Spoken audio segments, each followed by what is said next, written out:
제도 등도 이 무렵 도입된 것이다. 대한제국 건국 후에는 근대화가 더욱 가속화됐다. 고종은 신식 군대 양성 이외에도 근대화의 필수 요소라 할 수 있는 교통수단, 특히 철도 노선의 부설에 많은 노력을 기울였다. 경부선 철도 부설권이 일본한테 넘어가 버렸고, 미국과 계약했던 경인선 철도도 결국 일본한테 넘어가 버렸잖아요. 근데 서북 철도만은 대한제국 정부가 자력으로 해야 되겠다.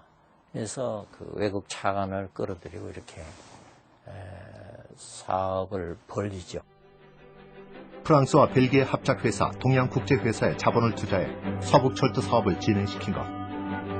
1904년 프랑스 피가로지 기사를 보면 고종이 서북철도 건설을 추진했던 사실이 드러나 있다. 이렇게 해서 서울과 신의주를 잇는 서북철도의 일부가 개통되었던 것이다.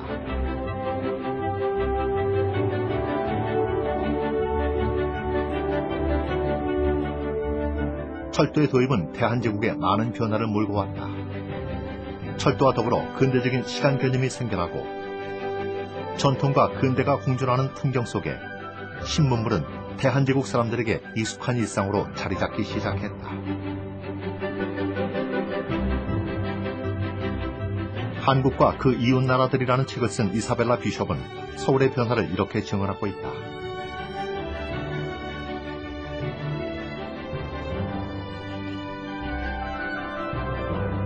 공사 중인 거리에서 전봇대에 붙어있는 전단을 읽고 있는 아이, 서울에 무슨 일이 있던 것일까?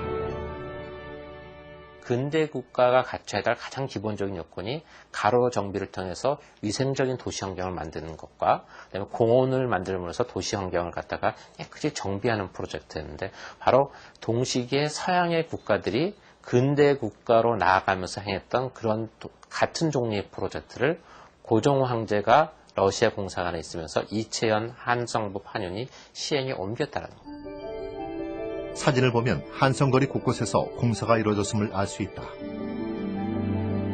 이채연은 가장 먼저 가가라 하여 대로에 난잡하게 들어선 무허가 상점을 철거하여 길을 넓혔다. 종로와 남대문로를 중심으로 벌어진 이 공사를 통해 넓은 대로를 확보하고 그 위에 전신주와 전차 선로를 놓았다. 이미 이 당시의 서울거리만 놓고 보면 근대국가의 모습을 보여주고 있다. 탑골공원도 이 시기에 조성되었다. 슬럼화되어버린 주변을 깨끗이 정리하고 근대식 공원을 조성한 것. 탑골공원의 조성에는 남다른 의미가 있었다. 고종은 민의를 수렴하기 위해 탑골공원을 만들었다고 했다. 사실 그 파고다 공원이라는 것은 그 규모보다는 공원이 갖고 있는 상징성에 우리가 주목할 필요가 있습니다. 왜냐하면 이 공원이라는 것은 서양에서도 오랜 역사를 가지고 있었던 그 도시 시설물이 아닙니다. 공원이라는 것은 산업혁명 이후에 아주 피폐해진 도시 환경을 치유하기 위한 방편으로 새롭게 탄생한 것이 근대기의 공원이거든요. 급격히 그 모습을 바꾼 서울의 거리. 이것은 1896년 내부 대신 박정량의 이름으로 공포된 한성내 도로의 폭을 규정하는 건으로 시작된 것이다.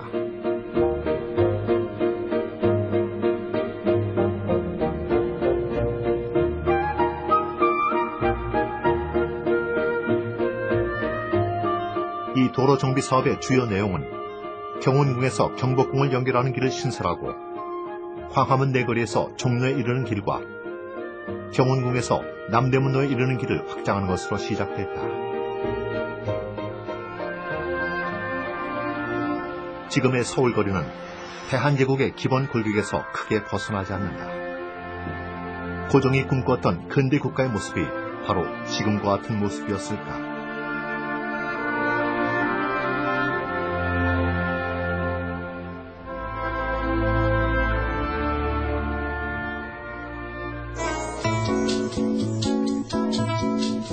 대한제국 시대, 만국 박람회를 2번이나 개최했던 프랑스 파리. 러시아는 1900년 만국 박람회를 기념해 건물과 다리를 기증했고, 파리 만국 박람회 당시 지어진 에펠탑은 파리를 대표하는 상징이 되었다. 놀라운 것은 대한제국도 이 박람회에 참가했다는 것. 파리에서 200km 떨어진 트루아의 메디아떼. 이곳에는 1900년도 파리 만국 박람회에 참가했던 대한제국의 관련 자료가 소장되어 있다.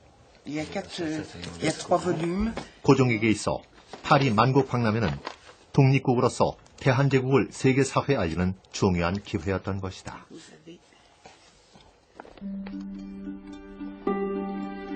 서울의 추억이라는 대한제국관 팜플릿엔 고종의 모습을 비롯해 서울을 소개하는 내용과 대한제국의 다양한 풍물이 소개되었다.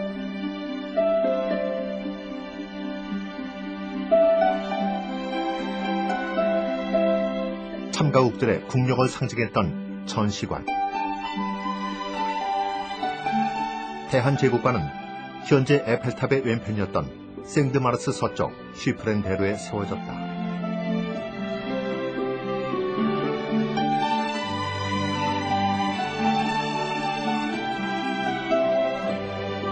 320제곱미터에 이르는 이 건물은 어려운 여건에도 불구하고 기대했던 것 이상의 높은 평가를 받았다.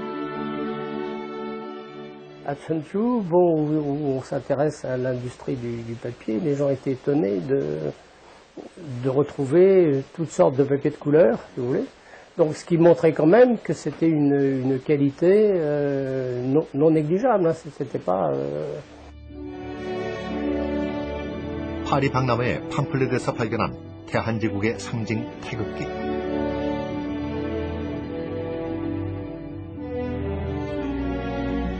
태극기는 1882년 박영효가 처음 도안한 것으로 알려져 있다. 그러나 이것은 시사신부의 박영효 인터뷰 기사를 통해 고종이 도안한 것임이 밝혀졌다. 중국에 마건층이나 사신이 와서 간섭을 한 게 이게 조선에는 중국의 속국이니까 자기는 황룡기를 쓰니까 조선은 청색 바탕에 용을 그려서 청명기를 그려라까지 간섭을 했는데 고종이 화를 낸 거예요. 쓸데없는